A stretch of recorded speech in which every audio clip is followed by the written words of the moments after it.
പ്രിയമുള്ളവരെ, വചനജ്വാല 1246 ദിനത്തിലേക്ക് പ്രവേശിക്കുന്ന ഇന്ന് ജനുവരി 28 ചൊവ്വാഴ്ച എല്ലാവർക്കും സുന്ദരമായ ഒരു സുപ്രഭാതം ആശംസിക്കുന്നു.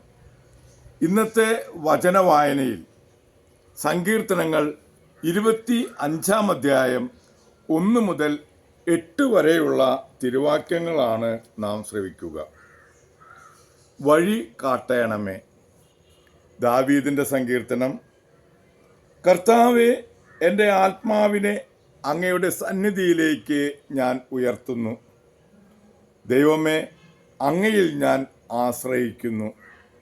ഞാൻ ഒരിക്കലും ലജ്ജിതനാകാതിരിക്കട്ടെ. ശത്രുക്കൾ എൻ്റെ മേൽ വിജയം ആഘോഷിക്കാതിരിക്കട്ടെ. അങ്ങയെ കാത്തിരിക്കുന്ന ഒരുവനും ഭഗ്നാശനാകാതിരിക്കട്ടെ. വിശ്വാസവഞ്ചകർ അപമാനമേൽക്കട്ടെ. കർത്താവെ, അങ്ങയുടെ മാർഗങ്ങൾ എനിക്ക് മനസ്സിലാക്കി തരണമേ. അങ്ങയുടെ പാതകൾ എന്നെ പഠിപ്പിക്കണമേ. അങ്ങയുടെ സത്യത്തിലേക്ക് എന്നെ നയിക്കണമേ. എന്നെ പഠിപ്പിക്കണമേ. എന്തെന്നാൽ അങ്ങാണല്ലോ എന്നെ രക്ഷിക്കുന്ന ദൈവം. അങ്ങയ്ക്ക് വേണ്ടി ദിവസം മുഴുവൻ ഞാൻ കാത്തിരിക്കുന്നു.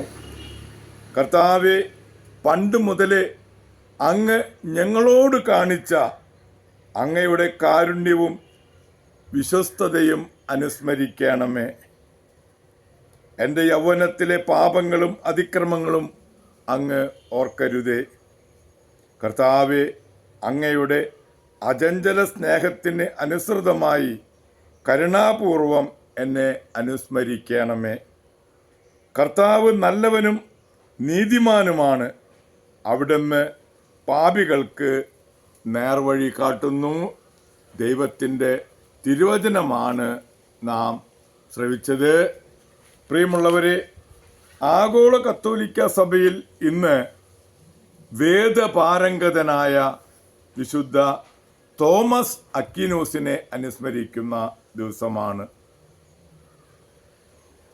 വാനവ സഹജനായ വേദപാരംഗതൻ, വിശുദ്ധരിൽ വിജ്ഞൻ, വിജ്ഞരിൽ വിശുദ്ധൻ, കത്തോലിക്ക കലാശാലകളുടെ മധ്യസ്ഥൻ, വിനയമൂർത്തി എന്നീ അപരനാമങ്ങളുള്ള വിശുദ്ധ തോമസ് അക്വിനോസ് ഇറ്റലിയിലെ നേപ്പിൾസിൽ റോക്കാസേക്ക എന്ന സ്ഥലത്ത് ജനിച്ചു. പിതാവ് ലെൻഡാൾഫ് അക്വിനോയിലെ പ്രഭുവും മാതാവ് തെയാഡോർ ഒരു പ്രഭുവുമായിരുന്നു. 5-ാം വയസ്സിൽ ബെനഡിക്റ്റൻ സന്യാസികളുടെ കീഴിൽ മോന്തക്കസീനയിൽ വിദ്യാഭ്യാസം ആരംഭിച്ചു. 11-ാം വയസ്സിൽ നേപ്പിൾസ് സർവകലാശാലയിലേക്ക് അയച്ചു. 18-ാം വയസ്സിൽ സഭാവസ്ത്രം സ്വീകരിച്ചു. ഒരു പ്രഭുകുമാരൻ ഡൊമിനിക്കൻ യാചകവേഷം സ്വീകരിച്ചത് മാതാപിതാക്കൾക്ക് ഇഷ്ടമായില്ല. സ്വന്തം അമ്മയുടെ പ്രേരണയിൽ സഹോദരന്മാർ തന്നെ 2 കൊല്ലം ഒരു മുറിയിൽ അടച്ചിട്ടു. പിന്നീട് ഒരു വേശ്യയെ അദ്ദേഹത്തിൻ്റെ മുറിയിലേക്ക് അയച്ചു. കുറച്ചു നേരം പ്രാർത്ഥിച്ച ശേഷം ഒരു തീക്കൊള്ളിയെടുത്ത് അവളെ ആട്ടിപ്പായിച്ചു. ഈ പ്രലോഭനത്തിൽ വിജയം നൽകിയ ദൈവത്തിന് നന്ദി പറഞ്ഞപ്പോൾ അദ്ദേഹം ഒരു സമാധിയിൽ അമർന്നു.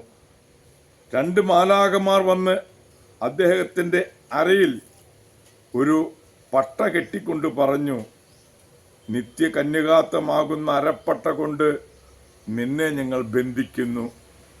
തൻ്റെ ഗുരുഭൂതൻ ആൽബർട്ടിനൊപ്പം പാരീസിലേക്കും കൊളോണിലേക്കും പോവുകയും ദൈവശാസ്ത്രത്തിൽ ഡോക്ടർ ബിരുദം എടുക്കുകയും ചെയ്തു. ദൈവശാസ്ത്ര സമാഹാരം, വിജയാധിയർക്കെതിരായ സമാഹാരം, കുഞ്ഞു ചോദ്യങ്ങൾ എന്നീ ഗ്രന്ഥങ്ങൾ ഇന്നും ആധികാരികങ്ങളാണ്. വിശുദ്ധ കുർബാനയെപ്പറ്റി എഴുതിയ ഗ്രന്ഥങ്ങളും സ്തുതിക്കായുള്ള ഗാനങ്ങളും അദ്ദേഹത്തിൻ്റെ ഭക്തിയുടെ സാക്ഷ്യങ്ങളാണ്. 49-ാം വയസ്സിൽ ലിയോൺസിലെ സൂനകദോസിൽ പങ്കെടുക്കാൻ പോകുമ്പോൾ വിശ്വാസികളുടെ സന്യാസികളുടെ ആശ്രമത്തിൽ വെച്ച് വിശുദ്ധ തോമസ് ദിവംഗതനായി.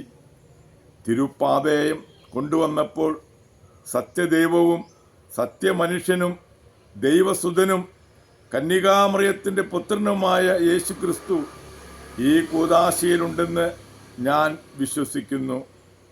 ഈ കൂദാശയെ പറ്റിയോ മറ്റു കാര്യങ്ങളെക്കുറിച്ചോ ഞാൻ വല്ല അബദ്ധവും എഴുതിയിട്ടുണ്ടെങ്കിൽ സമസ്തവും പരിശുദ്ധ റോമാസഭയുടെ തീരുമാനത്തിനും സുബുദ്ധീകരണത്തിനുമായി ഞാൻ സമർപ്പിക്കുന്നു.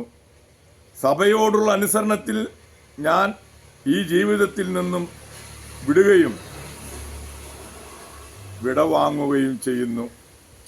പ്രിയരെ, വിശുദ്ധരിൽ വിജ്ഞനായ വേദപാരംഗതനായ വിശുദ്ധ തോമസ് അക്വിനാസിൻ്റെ മധ്യസ്ഥം യാചിച്ച് ഇന്നത്തെ ഈ നല്ല ദിവസത്തിലേക്ക് നമുക്ക് പ്രവേശിക്കാം.